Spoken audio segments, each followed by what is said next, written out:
Well. Tama mga boss. Grabe. Janril Casimero.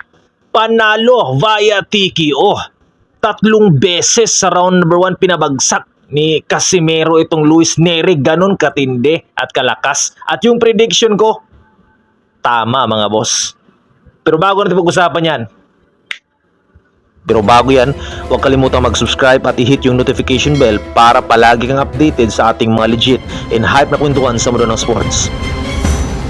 Welcome back dito sa aking channel, no? The Good Boxing TV, ang number 1 supporter ng mga Filipino boxers.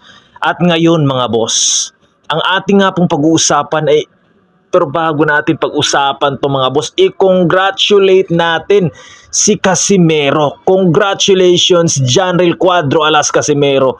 Panalo via 4th round.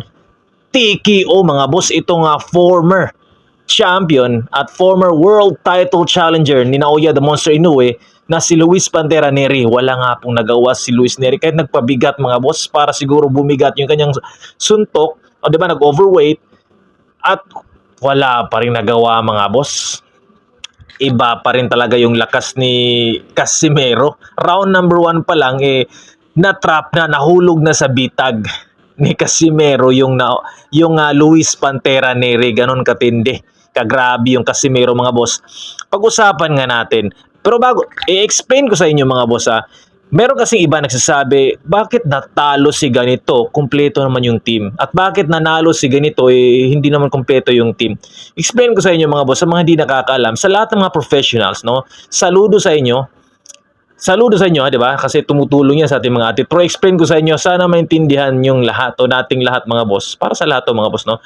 Na ang isang galing ng isang atleta, ng isang boxer, so ano mga atleta yan, ano mga sports yan, larangan yan, yes, kailangan ng mga professionals ng team para magkumpleto yung kanyang set, yung kanyang pagiging isang complete package, complete fighter, para pagdating ng labanan, saan mga larangan yan, MMA, boxing, saan ka man magkukumpete, meron kang team, meron kang mga professionals na nag-guide sa'yo. Tama naman yan mga boss. Pero hindi lang po yan yung aspeto, di ba? Hindi lang po yan yung kailangan ng isang boxing o ng isang atleta, especially ng mga boxingero. Kaya saludo tayo sa like Casimero mga boss, sa mga nagsasabi na, nabalitaan ko nagsasabi na si Casimero hindi daw kumpleto yung team. Yes, isa ako doon mga boss na nag-suggest na kailangan din talaga ng nutritionist, ng 'di ba, conditioning coach, which is I think dinagdaga ni Casimero kasi may mga kaibigan na siya ngayon na business partner, 'di ba? Malay natin, sinabi ng kanyang mga kaibigang business partner, ano ba kailangan mo Casimero? Sige, meron kang kakilala dito, 'di ba? Baka kausapin mo, makatulong sa iyo, 'di ba? Nutritionist or 'di ba, isang coach, 'di ba? Dagdag sa coach mo. Malay natin mga boss. Ang masasabi ko dito, no, hindi lang kasi doon ang isang pagkatao, isang atleta na pwedeng manalo sa labanan. Alam niyo kung bakit? Ang isang atleta mga boss, like especially Casimero, naniniwala ako na si Casimero mga boss ay hindi lang yan malakas physically.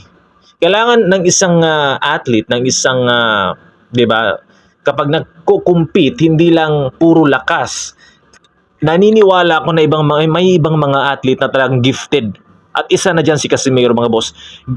Physically gifted si Casimero. At yun nga, kahit nga kumpleto yung team mo, kapag nakalaban ka ng ganun mga boss, no? Explain ko sa inyo ng matindi hihimay-himayin ko sa inyo. Anong ibig sabihin mo, boss? Kahit nga kumpleto, di ba may issue na lumalabas ngayon, nagsasabi na, bakit nananalo si ganito? Kulang sa team, di ba? Kulang pa siya sa mga ganito. At may hindi nananalo na kumpleto naman yung kampo niya. Kumpleto naman yung kanyang team. Sabi ko nga, hindi lang sa isang aspeto ng isang pagiging magaling na atleta o ng isang boksingero mga boss. Naniniwala ako na dapat magaling ka, at si Casimero naniniwala ko andyan sa kanya yan halos lahat. Si Casimero malakas physically strong si Casimero mga boss. Naniniwala din ako na si Casimero mentally strong yan. Hindi yan basta-basta nagpapadala sa gimmick ng kalaban na okay, kaya nga siya naglalaro minsan kapag nakikita niya na oy, panalo na ako, kaya ko tong suntok na to. Pag hindi kaya, adjust, di ba? So, mentally strong, physically strong, spiritually strong, importante din yan mga boss. Kahit pa sabihin natin kumpleto yung team mo, may mga kung ano-ano ka sa kampo mo, di ba? Pero spiritually strong, madasalin ka ba? What if si Casimero nagdadasal, may mga sinasabi ang dasal na para manalo siya sa laban, ginagabayan siya ng pinaniniwalaan niya. Tapos yung kalaban niya, kumpleto yung team, pero hindi madasalin. Spiritually, hindi masyado.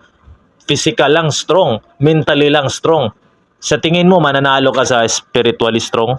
So may spiritual connection sa kanyang pinaniniwalaan, physically strong, mentally strong, 'di ba? And marami pang aspeto mga boss na nagdadagdag sa lakas at galing ng isang atleta, ng isang manlalaro, ng isang boxers, ng isang boxer, ng isang boksingero, 'di ba?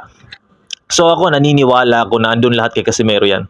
'Di ba? Gifted yung Casimero mga boss. At yun nga, sabi ko sa inyo, kapag hindi pagkulang ka sa mga ganong aspeto mga boss, sa pakikipaglaban, matatalo ka talaga. Kung physically strong ka lang, kahit pa kumpleto yung team mo, hindi pa rin pwede pag wala kang mental toughness. Spiritual, 'di ba? Spirituality, kailangan ng spirituality, kailangan mo ng guidance ng pagdarasal sa kung sino mang pinaniniwalaan mo, combination 'yan ng lakas ng guidance. 'Di ba? Hindi lang pwede na lalaban ako, malakas ako, may team ako eh. Hindi ka pwedeng ganoon mga boss. Hindi ako naniniwala ng isang atleta mananalo doon ng physical lang, purong lakas lang. Kailangan ng mental sharpness, mentally strong ka, spiritually strong, 'di ba? Psychologically, 'di ba? Psychologically strong ka rin dapat. Kailangan kumpleto yun kasi kahit pa sabihin nga nating nagsasabi ni iba, kumpleto yung team ko. Andito yung mga ganito ko. What if hindi ka mentally strong sa laban, hindi ka psychologically strong? What if nagda-doubt ka, malakas ka nga, nagda-doubt ka, mananalo kaya ako sa laban na to? Putik, parang malakas yung kalaban ko ah. Spiritually, hindi ka pa nagdarasal sa pagdating ng laban. Wala ka lang, trip, ang pagdating mo lang doon, bahala na. Kakayanin ko siguro to, mano a mano na lang, kung sino na lang unang makatama ng malakas suntok. Dang man, hindi pwede kang manalo kahit pa sabihin mong kumpleto yung team mo, may tinitake yung pampatibay ng lakas, hindi yung bawal na ginagamit. Yung 'di ba pangpadagdag lang ng lakas. Kahit pa men, but pag wala kang ang spiritual, mental, 'di ba, physically strong ka, psychologically strong ka, hindi ka mananalo pa rin para sa akin mga boss. Kaya nga may ibang mga tao na gifted, masasabi kong gifted, isa dyan si Casimero, kaya siya nanalo sa laban ngayon. Yun nga, pagpatuloy natin mga boss, no? Ano bang nangyari sa laban, no? Tapusin natin yun. Para sa akin, si Casimero, may physically strong nga siya mga boss. Mental toughness at spiritually, si Casimero, meron niyang pinaniniwalaan, meron niyang dasal siguro na sinasabi. Nagpapatulong yan kung sino man yung pinaniniwalaan niya na maging gabay sa kanya pagtungtong ng ring, na hindi siya na talagang solid yung kanyang enerhiya ng kanyang presence, na hindi siya magpapatalo sa kung sino man yung nasa harapan niya, kahit pa si Naoya Inoue. Kaya naniniwala ako dyan, and congratulate ko si Casimero sa ganong nandyan sa kanyang kung ano man yun mga boss na sinasabi ko. Salute and congratulations kay Casimero. So ito yung masasabi ko mga boss, no. Sa round number 1, hindi ko inaasahan. Sinabi ko 'di ba before na pwedeng manalo si Casimero via decision or knockout, maybe sa middle rounds or 7 to 8 rounds. Ngayon mga boss, hindi ko inaasahan kasi si Luis Pantera Nery mga boss, wala talaga. Sabi nga ng iba, tailor-made daw kay Casimero tong si Luis Pantera Nery, dahil ang galaw nito isa lang, pressure rin ang yung kalaban, pressure fighter. 'Di ba? Pressure fighting yung ginagawa nito. Talagang hindi siya atras, talagang susugurin ka niya, magkikipagsabayin siya lakas to lakas. So magandang laban nga yung nangyari actually mga boss. Pero yun nga, hindi talaga kinaya ni Nery. Pananaw ko lang mga boss, si Nery, physically strong si Nery mga boss, pero mentally, para sa akin lang mga boss, I don't think so malakas si Nery mentally.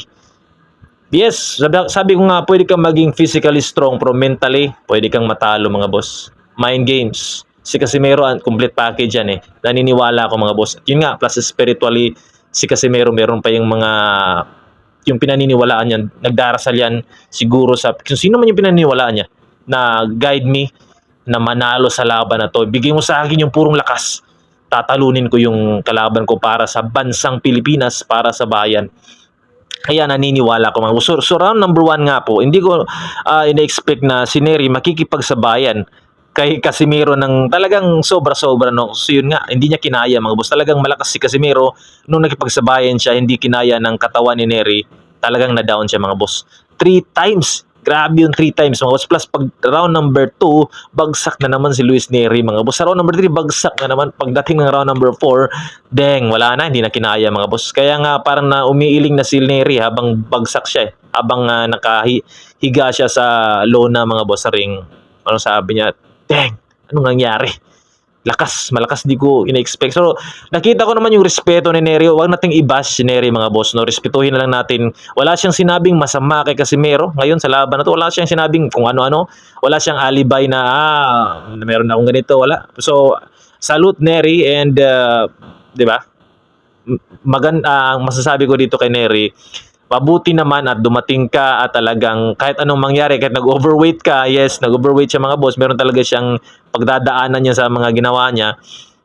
Pero salute pa rin at nagkipaglaban siya kay Casimero at naging maganda naman yung laban kahit natalo siya at pabor talaga kay Casimero lahat mga boss. 80-20, sabi ko nga 80-20 kay Casimero tayo susuporta at yung pananaw ko, my own personal opinion before the fight, kay Casimero ako, decision man yan o knockout. So yun nga, natalo si Neri, panalo tayo bilang isang supporter ni Casimero mga boss, number 1 supporter. So panalo tayong lahat, kahit hindi tayo pumusta, yung iba hindi pumusta. Yung mga pumusta, congrats, panalo kayo.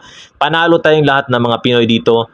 And yun nga, again, congratulations kay Casimero. Sinabi pa niya, kaya daw natatakot na, di ba, umiiwas mas lalo daw umiiwas, sabi pagkatapos ng laban nila ni Neri mga boss, no, na kaya daw umiiwas. Alam niyo na malakas talaga daw siya, di ba? Kung napanood niyo yung laban. So, anong masasabi niyo mga boss? Comment down below na tinapos ni Casimero via TKO sa round number 4. Hindi na niya pinaabot ng desisyon at round number 1 pa lang bagsak na si Neri 3 times. Grabe. Congrats, sabi ko nga again kay Casimero, and pinabilib mo ako, pinahanga mo ako. Si Casimero nga complete package yan. Hindi ko sinabi hindi niya kailangan ng team ha. Pero si Casimero, bonus na lang sa kanya yung kumpletong team para sa akin. Yung nutritionist coach, bonus yan kung idadagdag niya. Pero si Casimero may mental toughness, physically strong at spiritually strong din si Casimero. At yun nga, psychologically strong din yan si Casimero mga boss. Kaya niyang makipaglaro sa ring mga boss. I-trap yung kalaban at yun nga, si Neri walang game plan, sugod lang ng sugod, na knockout. Yun lang mga boss. Para palaging updated sa ating mga legit and high pangkutuan sa mundo ng boxing, huwag kalimutan mag-subscribe. Diba? I-click yung notification bell nga para yun nga, diretso ka na mga boss. And kung gusto mong pa-member, join ka na. Mura lang mga boss. Diba? Salute, peace out.